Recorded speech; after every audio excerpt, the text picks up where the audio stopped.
Hello guys, welcome back to my channel fabulous Gyan. आज मैं फिर लाई हूँ फैबुलस सवालों के जवाब। तो चलिए बिना टाइम वेस्ट किए स्टार्ट करते हैं। क्या आप जानते हैं केडीएम और हॉलमार्क में क्या डिफरेंस है? केडीएम को जानने से पहले हमें गोल्ड बनाने के प्रोसेस को जानना जरूरी होता है।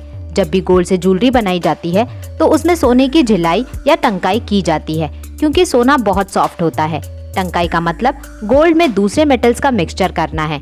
जब गोल्ड का ज्वेलरी बनाया जाता है तो इसमें दूसरे मेटल्स को गोल्ड के मेल्टिंग पॉइंट से लो टेम्परेचर पे मेल्ट करके इसमें मिक्स किया जाता है और दोनों को मिक्स करके फिर ज्वेलरी बनाया जाता है। और दूसरे मेटल का कितना मिक्सचर है ज्वेलरी में, उसी अकॉर्डिंग सोने की परख की जाती है। काफी टाइम से ज्वेलरी में गोल्ड और कॉपर का रेशियो 60% से 40% रखा जाता था, जिसमें गोल्ड की प्योरिटी सिर्फ 60% होती थी।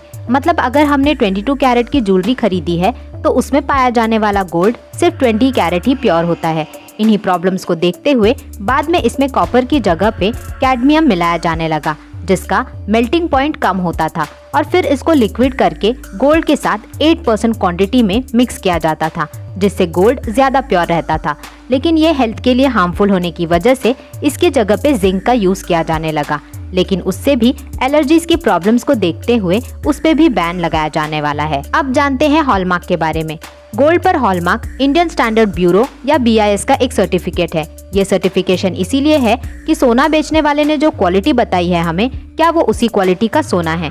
BIS इंटरनेशनल लेवल तक इस बात की इंस्पेक्शन के लिए रिस्पॉन्सिबल है कि गोल्ड नेशनल प्योरिटी और फिटनेस स्टैंडर्ड्स पर खरा उतर रहा है या नहीं। इस बात की जांच पूरे देश में BIS के ऐसे सेंटर्स के थ्रू की जाती है। साफ तौर पे केडीएम और हॉलमार्क दोनों मेल्टिंग गोल्ड और दूसरे मेटल्स के रेशियो और गोल्ड की प्योरिटी को परखने के लिए है। हॉलमार्क वाले गोल्ड पर कई इंफॉर्मेशन फैब्रिकेटेड होती है, जैसे BIS का लोगो, रिटेलर का लोगो, ऐसे सेंटर का लोगो और सर्टिफिकेट का ईयर। हॉलमार्क गोल्ड की 23 कैरेट, 22 कैरेट, 21 कैरेट और 18 कैरेट के रूप में पाया जाता है। इनकी प्योरिटी मेटल्स में मिली गोल्ड की मात्रा को दर्शाती है। अगर सोना 24 कैरेट का है तो वो 100% प्योर माना जाता है। इसीलिए जब भी गोल्ड ले तो हॉलमार्क और केडीएम का ध्यान जरूर रखें। क्या आप जानते हैं AD और BC में क्या डिफरेंस है? AD का फुल फॉर्म एनो डोमिनी है, जो कि लैटिन लैंग्वेज के 2 वर्ड का कॉम्बिनेशन है। जिस जगह पे AD लिखा मिलता है वहाँ पे इसका मतलब होता है ईसा के जन्म के वर्ष। एनो डोमिनी का मतलब एक्चुअली हमारा ईश्वर का वर्ष है, जिसका यूज 2 कैलेंडर जूलियन और ग्रेगोरियन में किया जाता है, जो ईयर को न्यूमेरिकली रिप्रेजेंट करता है। AD को लिखने का मेन रीजन जीसस क्राइस्ट के जन्म के बाद के युग से है, जिसका मतलब है कि जब जीसस क्राइस्ट का जन्म हो चुका था उसके बाद से अभी तक का टाइम। जिस ईयर में जीसस क्राइस्ट का जन्म हुआ था उसे 1 AD कहते हैं, और 1 AD से पहले मतलब जब तक जीसस क्राइस्ट का जन्म नहीं हुआ था उसे 1 BC कहा जाता है। कैलेंडर का ये फॉर्म 525 AD में तैयार हो पाया था, लेकिन जब 800 AD हो गए तो इनका यूज होना बंद हो गया। वही BC का फुल फॉर्म बिफोर क्राइस्ट है, जिसे हिंदी में ईसा पूर्व से जाना जाता है।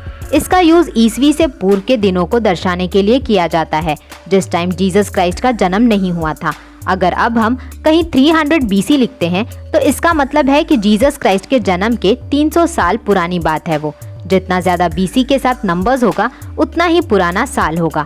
AD को एक और नाम भी दिया गया है, जैसे CE यानी कॉमन एरा, जबकि BC का दूसरा नाम BCE यानी बिफोर कॉमन एरा है। अगर बात दोनों को डिस्प्ले करने की करें तो AD को लिखने का तरीका AD 2019 है और BC को लिखने का तरीका 358 BC है। AD को हम असेंडिंग ऑर्डर में लिखते हैं, जैसे कि AD 400 के बाद AD 401 आएगा, जबकि BC को रिवर्स ऑर्डर में लिखा जाता है, मतलब 301 BC के बाद 300 BC आएगा। AD को हिंदी में ईसवी और BC को ईसा पूर्व से जाना जाता है। आई होप आपको ये वीडियो पसंद आया होगा। अगर हाँ तो जल्दी से लाइक करें, अपने लोगों के साथ शेयर करें और ऐसे ही फैबुलस सवाल जवाब के लिए मेरे चैनल को सब्सक्राइब करें।